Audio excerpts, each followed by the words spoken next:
So, right-winger David Barton decided to go on the Blaze TV channel, which I think is Glenn Beck's TV channel, and talk about the Second Amendment.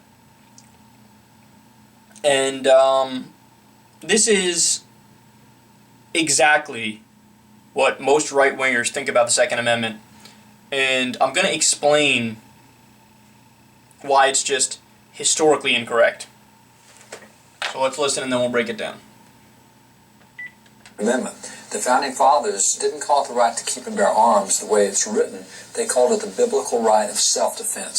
So the ultimate goal of the Second Amendment is to make sure you can defend yourself against any kind of illegal force that comes against you, whether that's from a neighbor, whether that's from an outsider, or whether that's from your own government.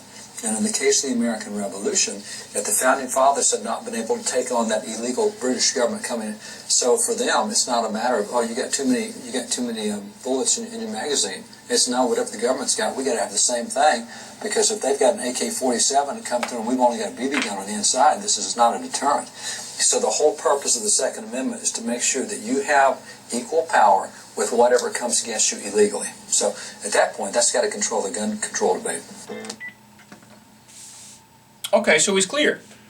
So let's go ahead and look at the literal text of the Second Amendment and see if he's right. Quote, "A well-regulated militia being necessary to the security of a free state, the right of the people to keep and bear arms shall not be infringed." A well-regulated militia being necessary to the security of a free state, the right of the people to keep and bear arms shall not be infringed. So first things first, he's obviously just wrong saying it's biblical. If they wanted to reference the Bible in the Second Amendment, they could have referenced the Bible in the Second Amendment, but they didn't. In fact, they go out of their way in the Constitution to never use the word God because they wanted the United States to be an overtly secular government that allows in all faiths. Second, the very first sentence of the Second Amendment is always ignored by Republicans. A well-regulated militia. Are you in a militia? Are you in a state militia? Oh, you're not. Oh, you're not. Okay, I'm sorry. I thought you were, since you're talking about how you have the right to bear arms in an unregulated fashion. It's so ironic that all people are asking for is some common sense regulations, right? That's what we're asking for. Common sense regulations. And the Republicans say, that's not allowed. It's right. The word is right in the text of the Second Amendment. What are you talking about? And lastly, he literally said in the clip, no, you can't regulate high-capacity magazines because we need to have what the government has to defend ourselves.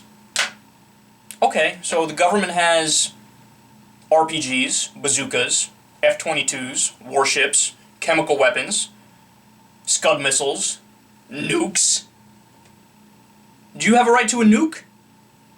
You don't have a right to those, right? You don't. In fact, it's actually plain and simple. We know that you don't have a right to that. Did you know that in the 90s, when the Brady Bill was passed and the assault weapons ban was passed, the NRA didn't even sue? Now that's interesting. Why? Why didn't they sue? Because they were told when they consulted legal experts, you will lose. It's not even worth it. It's not even worth suing. You're wasting your time. You're wasting your resources.